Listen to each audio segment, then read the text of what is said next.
يا مركز النور فيك الإخاء وفيك المحبة فيك النقاء يا مركز النور فيك الإخاء وفيك المحبة فيك النقاء وفيك تجمع شمل الشباب فصرت بحق لهم ملتقى وفيك نتوكل عليه ونعوذ بالله من شرور أنفسنا ومن سيئات أعمالنا من يهد الله فلا مضل له ومن يضلله فلا هادي له ونشهد أن لا إله إلا الله وحده لا شريك له ونشهد أن سيدنا ومولانا محمدا عبده ورسوله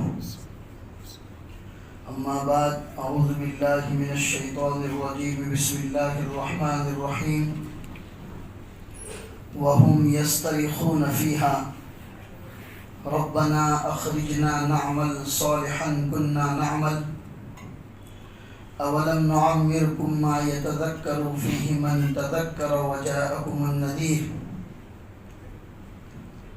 وقال النبي صلى الله عليه وسلم نعمتان مغبون فيهما كثير من الناس الصحة والفراغ صدق الله العظيم وصدق رسوله النبي الكريم ونحن على ذلك لمن الشاهدين والشاكرين والحمد لله رب العالمين. میرے محترم دینی بھائیوں، قرآن کریم کی جو آیت آپ کے سامنے تلاوت کی، یہ سورہ فاطر 22ویں پارے کی آیت ہے، جس میں اللہ نے انسان کو اس کی زندگی کی اہمیت سمجھائی ہے کہ دنیا میں یہ زندگی ہماری عطا کردہ ہے، ہم نے تمہیں یہ زندگی دی ہے، لہذا کل قیامت کے دن اس زندگی کی ایک ایک گھڑی کا ہم حساب لیں گے۔ تم اپنی منمانی زندگی نہیں گزار سکتے، ہم چاہتے تو تمہیں دنیا میں لاتے ہی نہیں، اور لاتے تو تندرستی نہ دیتے، اور تندرستی دیتے بھی تو زندگی گزارنے کا موقع ہی نہ دیتے۔ لیکن ہم نے ایسا نہیں کیا، ہم نے تمہیں زندگی دی، دنیا میں لائے، معاشرے میں ایک قابل قدر اور قابل احترام انسان بنایا، 2-5 لوگوں کے بیچ میں کھڑے رہنے کے قابل بنایا۔ تو یہ پوری زندگی ہماری عطا کردہ ہے، اس کی ایک ایک گھڑی کا حساب ہم کل قیامت کے دن تم سے لیں گے۔ تم نے جو کھایا پیا، کیسے رہے، لوگوں کے ساتھ تمہارا ویوہار کیسا تھا، ان تمام چیزوں کا حساب ہم کل قیامت کے دن تم سے لیں گے۔ اور اگر نہیں دے پائے تو اس وقت سزا کے طور پر بھگتنے کے لیے ہم تمہیں جہنم میں پہنچائیں گے، اور جب جہنم میں جاؤ گے اس وقت تمہارا معمول کیا ہوگا، اسی کو آگے بیان کیا ہے جو میں نے آپ کے سامنے تلاوت کی۔ وَهُمْ يَسْتَرِخُونَ فِيهَا، چلائیں گے یہ جہنم میں جا کر، اور اللہ سے گزارش کریں گے ربنا اخرجنا نعمل صالحا كنا نعمل، اے اللہ دنیا کی زندگی تو آپ کے کہے مطابق نہیں گزاری، لیکن ایک موقع اور دے دیجیے، ہم دوبارہ جو دنیا میں جائیں گے اور آپ کے کہے کے مطابق زندگی گزاریں گے، اب ہم آپ کی نافرمانی نہیں کریں گے۔ تب انہیں جواب دیا جائے گا اولم نعمرکم ما یتذکر فیہ من تذکر وجاءکم النذیر۔ اب بات کرتے ہو واپس دنیا میں جانے کی، یہاں آیا ہوا انسان دوبارہ دنیا میں واپس نہیں جاتا۔ رہی بات نیک اعمال کرنے کی، تو ہم نے تمہیں عمر عطا کی تھی، زندگی دی تھی، بہترین عمر عطا کی تھی، 60 سال کی زندگی، 70-80 سال کی زندگی تمہیں دی تھی، بھرپور جوانی والی زندگی بھی تم نے گزاری تھی۔ اس وقت تم نے کیا کیا؟ اولم نعمرکم ما یتذکر فیہ من تذکر، اور اتنا ہی نہیں وجاءکم النذیر، تمہارے پاس ہمارے میسنجر ہمارے نبی ہمارے رسول بشیر اور نذیر بن کر آئے تھے، خوشخبری بھی دیتے تھے کہ اچھے کام کرو گے جنت کی نعمتیں تمہاری منتظر ہیں، اور ہمارے وہی رسول ہمارے وہی نبی تمہیں ڈراتے بھی تھے کہ اگر اللہ کی نافرمانی کرو گے تو جہنم میں اس کو بھگتنا پڑے گا۔ وجاءکم النذیر، لہذا فذوقوا فما للظالمین من نصیر، لہذا اب چکھو جو کرتوت دنیا میں کر کے آئے ہو، اپنی منمانی زندگی گزار کے آئے ہو، رسول اور نبیوں کے بتانے کے باوجود اس کی نافرمانی کر کے آئے ہو، تو اپنی ان کرتوتوں کا عذاب چکھو۔ فما للظالمین من نصیر، ظالمین کا ہمارے یہاں کوئی مددگار نہیں ہوتا۔ تم نے اپنے نفسوں پر ظلم کیا ہے، اپنی ذات پر ظلم کیا ہے، لہذا یاد رکھو فما للظالمین من نصیر۔ اور جو اپنی ذات پر ظلم کر کے اللہ کا مخالف بن کر آئے گا تو اس کی کون مدد کرے گا؟ فما للظالمین من نصیر، اللہ فرماتے ظالمین کا کوئی مددگار نہیں ہوتا۔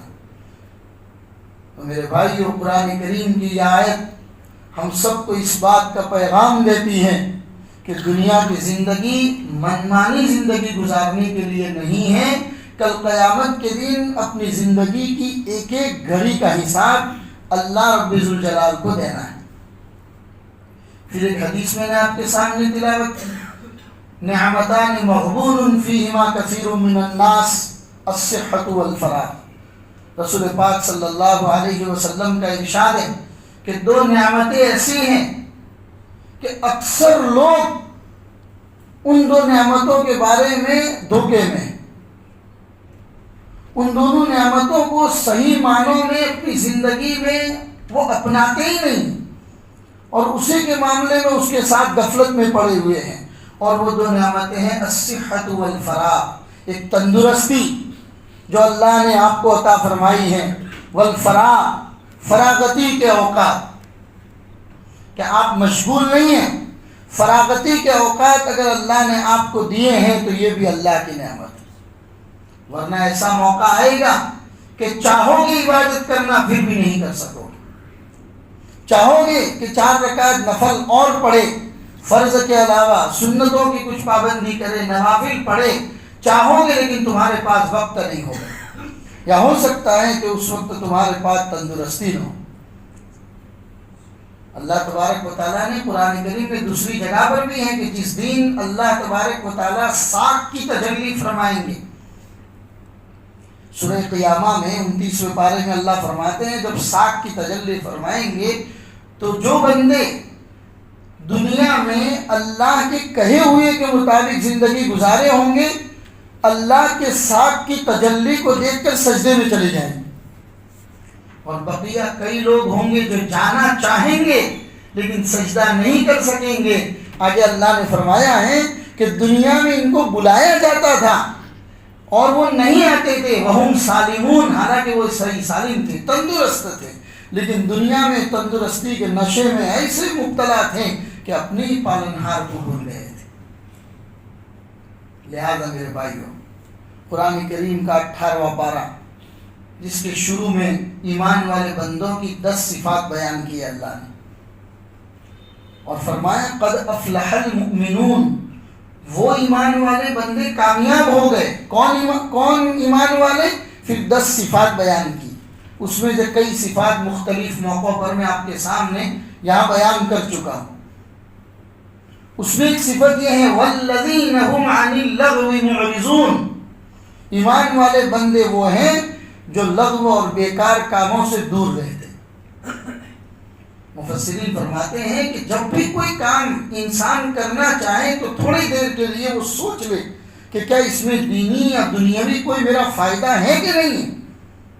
دینی فائدہ نور لا نور، دنیاوی بھی فائدہ اگر ہے، جس میں آپ کا کوئی دنیاوی فائدہ بھی نکلتا ہے تو اس کام کو کرنے میں کوئی حرج نہیں، لیکن ایسے کام کہ جس میں آپ کا نہ کوئی دینی فائدہ ہو نہ دنیاوی فائدہ ہو تو اس کو لغو باتیں کہتے ہیں، اور لغو کاموں سے ایمان والے دور رہتے ہیں۔ ایمان والے بندوں کی عادت نہیں ہوتی کہ لغو کاموں کے اندر مبتلا رہے۔ چنانچہ لکھا ہے مرزا مظہر جانے جانا رحمۃ اللہ علیہ کے بارے میں، اللہ کے بہت بڑے ولی تھے، انتہائی نازک طبیعت کے انسان تھے،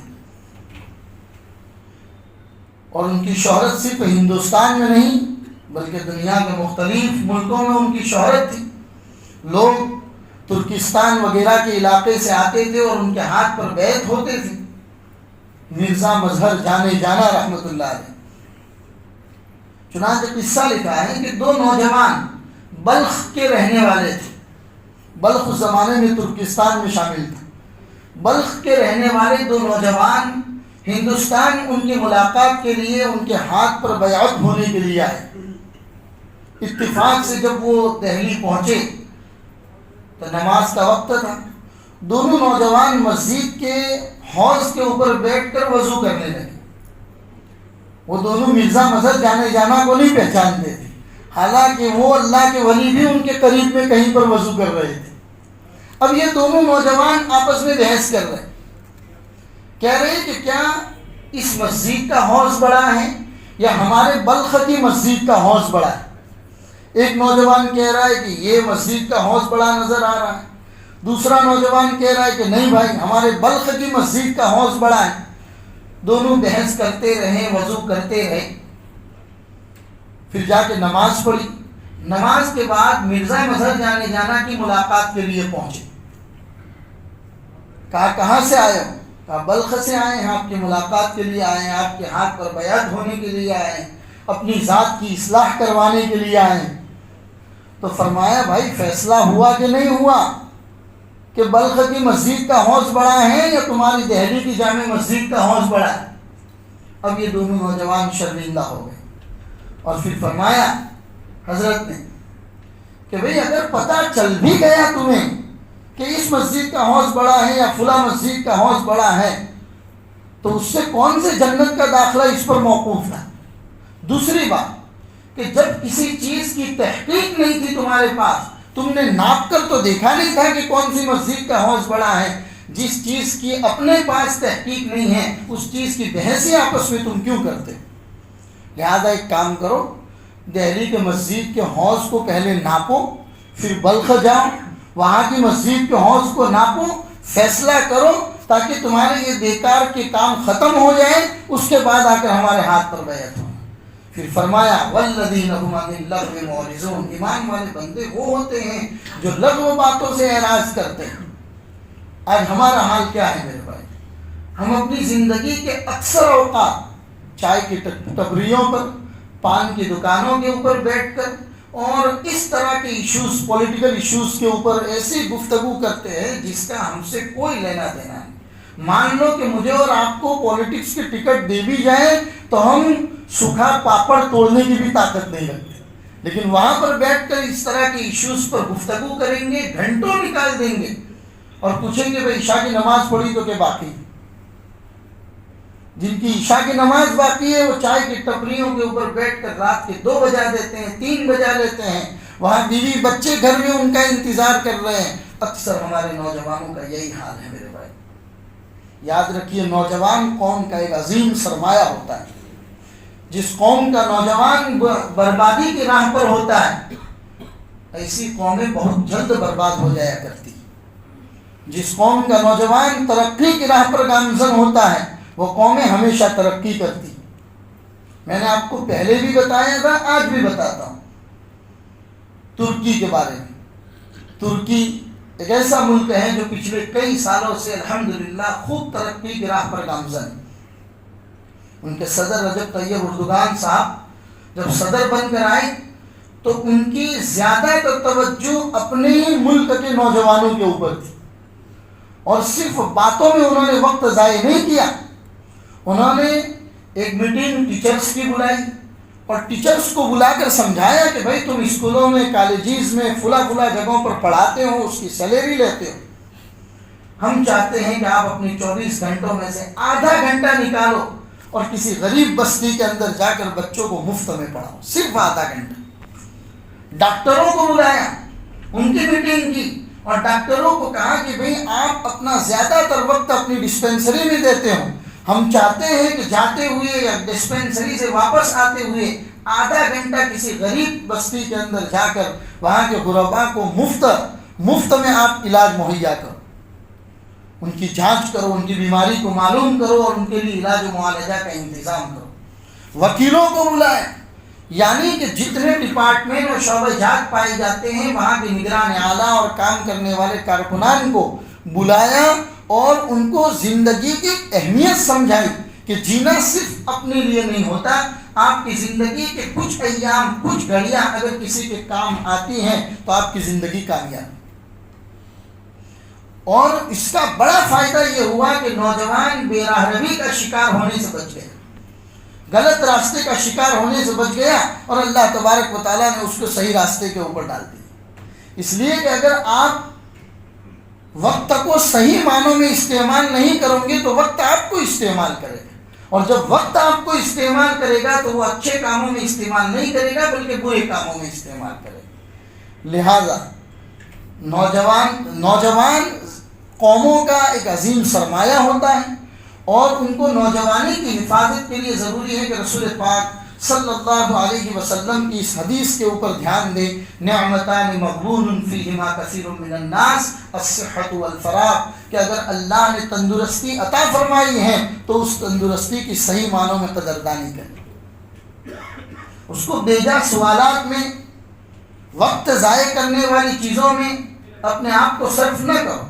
دوسری ایک عظیم بیماری میں اور آپ جو مبتلا ہیں وہ ہیں دوسروں کو جج کرنے کی عادت، دوسروں کو جج کرنے کی عادت ہے۔ ارے اپنے پھٹے ہوئے گریبان میں دیکھنے کی ضرورت ہے کہ ہمارے اندر کیا کمیاں ہوتی ہیں۔ انسان جب دوسروں کو جج کرنا شروع کر دیتا ہے، اس طرح کی بیماریوں میں مبتلا ہو جاتا ہے تو اپنی زندگی کا ایک اچھا خاصا وقت وہ اسی میں ضائع کر دیتا ہے۔ بیجا سوالات، لوگوں کے بارے میں غلط باتیں، یہ تمام چیزیں انسان کو برباد کر کے رکھ دیتی ہیں۔ امام اعظم ابو حنیفہ رحمۃ اللہ علیہ کا ایک واقعہ لکھا ہے کہ دوپہر میں آپ کھانے کے بعد قیلولہ کیا کرتے تھے، جو سنت ہے۔ قیلولہ کرنے کے لیے جا رہے کہ ایک آدمی آیا اور سوال کر رہا ہے کہ حضرت میرے گھر کے باہر ایک نہر ہے، میں روزانہ اس نہر میں جاتا ہوں، آج آپ سے یہ مسئلہ معلوم کرنے کے لیے آیا ہوں کہ نہر میں نہانے کے لیے جاؤں تو میرا منہ قبلے کی طرف ہونا چاہیے یا قبلے کے اور کسی سمت میں؟ تو حضرت نے فرمایا کہ بھائی آپ کا منہ آپ کے کپڑوں کی طرف ہونا چاہیے، کوئی لے کے بھاگ نہ جائے۔ یہ کون سے سوالات ہیں کہ بھی قبلے کی طرف منہ کرنا ہے کہ قبلے کی طرف نہیں کرنا ہے نہر میں نہاتے وقت؟ یہ بیجا سوالات ہے، کیوں اپنی زندگی برباد کرتے ہو؟ دھیان اس پر دو کہ آپ نے کپڑے کہاں پر رکھے ہیں، کہیں کوئی چور آپ کے کپڑوں کو لے کر بھاگ نہ جائے۔ بیجا سوالات۔ اسی طریقے سے بنی اسرائیل کا ایک واقعہ قرآن کریم کے پہلے پارے میں لکھا ہوا ہے، قول ادع لنا ربک یبین لنا ما ہی۔ بنی اسرائیل میں ایک آدمی کا مرڈر ہو گیا، قتل ہو گیا۔ اب یہ لوگ اللہ کے نبی کے پاس آئے، حضرت موسیٰ علیہ السلام کے پاس، اور کہا کہ آپ تو ڈائریکٹ اللہ سے بات کرتے ہیں، اللہ سے جا کے معلوم کیجئے کہ اس کا مرڈر کس نے کیا، کس نے مارا ہے اس آدمی۔ وحی کے ذریعے اللہ نے حضرت موسیٰ کو بتایا۔ حضرت موسیٰ نے اپنی قوم کے لوگوں کو کہا کہ بھائی اللہ نے کہا ہے کہ کوئی بھی ایک گائے ذبح کرو اور گائے کا گوشت کا ٹکڑا اس مرے ہوئے آدمی سے ٹچ کرو، تھوڑی دیر کے لیے یہ زندہ ہو جائے گا اور اپنے مارنے والے کا نام بتا دے گا۔ اب کرنا کیا تھا؟ اب ان کو یہی کرنا تھا کہ کوئی بھی گائے لے لیتے، ذبح کرتے اور اس کے کسی ٹکڑے کو، گوشت کے ٹکڑے کو اس سے ٹچ کرتے، یہ آدمی زندہ ہو کے اپنی قاتل کا نام بتا دیتا۔ لیکن انہوں نے ایسا نہیں کیا۔ وہ آگے دوبارہ حضرت موسیٰ سے آ کے سوال کر رہے، بھائی اللہ سے پوچھو تو صحیح کہ گائے جو ہے وہ نر، وہ جو جانور اللہ نے کہی ہے وہ نر ہونا چاہیے یا مادہ، یعنی گائے ہونی چاہیے یا بیل ہونا چاہیے؟ چلو یہ بھی تفتیش کر کے بتا دیا، تو پھر آ کے پوچھ رہے ہیں کہ معلوم کرو کہ اس گائے نے کبھی کھیتی کی ہو کہ نہ کی ہو، پھر آگے معلوم کر رہے اس کا رنگ کیسا ہونا چاہیے۔ سوال کرتے کرتے جو سوال کرتے گئے یوں پھنستے چلے گئے۔ بالآخر موقع ایسا آیا کہ گائے کا ایسا رنگ اللہ کی طرف سے بتایا گیا کہ جس کی تلاش میں وہ کئی علاقوں کی کھاک چھانی، لیکن وہ گائے ان کو مل نہیں رہی۔ ایک یتیم بچے کے پاس مل گئی، وہ بھی دینے سے انکار کر رہا ہے کہ میں اپنی گائے نہیں دوں گا۔ انہوں نے بہت بڑے پیسوں روپیوں کا مطالبہ کیا اس کے پاس، تب جا کے اس نے کہا کہ میری گائے کے برابر سونا اگر تم مجھے وزن کر کے دو گے تب جا کے میں گائے بیچوں گی۔ قرآن کریم نے اسی کو کہا ہے کہ فَذَبَحُوهَا وَمَا كَادُوا يَفْعَلُونَ، تب جا کے انہوں نے ذبح کیا، اور قریب تھا کہ یہ لوگ گائے کو ذبح نہ کر پاتے۔ یہ تو اللہ کا کرم ہوا کہ ان کو یہ گائے مل گئی۔ یہ پریشانیاں بیجا سوالات کی وجہ سے آئی، زندگی اسی میں صرف کر دی میرے بھائی۔ الصحت والفراغ، تندرستی اللہ کی بہت بڑی نعمت ہے، بہت بڑی نعمت ہے۔ اسی لیے کہتے ہیں کہ کبھی کبھی اسپتالوں کے اندر بھی جایا کرو، مریضوں کی ملاقات کیا کرو، تب جا کے احساس ہوتا ہے کہ جس بیماری میں یہ مبتلا ہیں اللہ کا فضل و کرم ہے کہ اللہ نے مجھے اس سے محفوظ رکھا۔ ہاتھوں کی قدر ان لوگوں سے معلوم کیجئے جن کے پاس ہاتھ نہیں، پیر کی قدر ان لوگوں سے معلوم کیجئے کہ جو پیر کی جیسے عظیم نعمت سے محروم ہیں۔ اسی طریقے سے جتنی اللہ نے نعمتیں ہماری انسانی باڈی میں عطا فرمائی ہیں، ان ایک ایک نعمت کتنی بڑی بڑی نعمت ہیں، اس کا احساس اگر آپ کرنا چاہتے ہیں تو ان لوگوں سے جا کے معلوم کیجئے جن کے پاس وہ نعمت نہیں۔ لہذا یہ جو روایت ہے جس میں اللہ کے رسول صلی اللہ علیہ وسلم نے فرمایا کہ تندرستی اور فراغت، تندرستی اور فراغت، اللہ نے اگر آپ کی لائف کو بھی بزی لائف نہیں بنایا ہے، آپ کو فراغتی کے اوقات میسر ہیں، تندرستی آپ کے پاس میسر ہیں، تو آپ اس کی قدر کرو۔ ایک اور روایت میں نبی اکرم صلی اللہ علیہ وسلم نے فرمایا اغتنم خمسا قبل خمس، 5 نعمتوں کو غنیمت سمجھو 5 حالات تمہارے اوپر آنے سے پہلے۔ اغتنم خمسا قبل خمس، 5 حالات تمہارے اوپر آئے اس سے پہلے جو دی ہوئی اللہ کی 5 نعمتیں ہیں ان کو غنیمت جانو۔ پہلا فرمایا شبابک قبل حرمک، اللہ نے آپ کو جو یہ جوانی عطا فرمائی ہے اس جوانی کی قدر کرو قبل اس کے کہ بڑھاپا آپ پر سوار ہو جائے۔ بڑھاپا آ جائے گا، اس کے بعد لاکھ عبادت کرنا چاہو گے نہیں کر سکو گے، تو بڑھاپا آنے سے پہلے جو جوانی اللہ نے آپ کو عطا فرمائی ہے اس کی قدر کرو۔ دوسری چیز بتائی صحتک قبل سقمک، آپ کی تندرستی کی قدر کرو قبل اس کے کہ آپ بیماری میں مبتلا ہو جاؤ، بیماری آپ کو آ کر گھیر لیں اس سے پہلے اللہ نے جو تندرستی دی ہے اس کی قدر کرو۔ اور تیسری چیز بتائی غناءک قبل فقرک، اللہ نے ابھی آپ کو مالداری عطا فرمائی ہے، کسی کا محتاج نہیں بنایا، 2-5 روپیہ آپ کے پاس ہیں، آپ کسی کو دینے کے قابل ہیں، کسی سے مانگنے کے قابل نہیں ہیں، تو اس اللہ کی نعمت کی قدر کرو قبل اس کے کہ تم فقر و فاقہ میں مبتلا ہو جاؤ۔ اور فقر و فاقہ بہت بری چیز ہے میرے بھائیوں، کاد الفقر ان یکون کفرا، یہاں تک کہا ہے کبھی کبھی غریبی انسان کو کفر کے دہانے پر لے جاتی، غریبی کبھی کبھی انسان کو وہ کام کروا دیتی ہے کہ جو انسان ایمان کے دائرے سے نکل کر کفر کے دائرے میں داخل ہو جاتا ہے۔ اللہ ہم سب کی حفاظت فرمائے۔ تو تیسری چیز بتائی غناءک قبل فقری، اور چوتھی چیز بتائی فراغ قبل شغلک، اللہ نے ابھی آپ کو فراغتی دی ہے تو اس کی بھی قدر کرو قبل اس کے کہ تم مشغول ہو جاؤ۔ اور 5ویں چیز بتائی وحیاتک قبل موتک، موت سے پہلے اپنی زندگی کی قدر کرو۔ جب موت آ گئی تو اس کے بعد میرے بھائیوں کوئی عمل پھر اگر کرنا بھی چاہیں گے تو بھی نہیں کر سکیں گے۔ ارے گھر کی حالت جب آ گئی تو اس کے بعد تو توبہ بھی قبول نہیں ہوتی۔ ان اللہ یقبل توبۃ العبد ما لم یغرغر، اس سے پہلے اللہ کی طرف سے بہت مواقع ہیں۔ ان اللہ یبسط یدہ باللیل لیتوب مسیء النہار ویبسط یدہ بالنہار لیتوب مسیء اللیل حتی تطلع الشمس من مغربها۔ اللہ پورے دن اپنے ہاتھ پھیلاتے ہیں تاکہ رات کا گنہگار آ کے توبہ کرے، پوری رات اپنے ہاتھ پھیلاتے ہیں تاکہ دن کا گنہگار آ کے توبہ کرے۔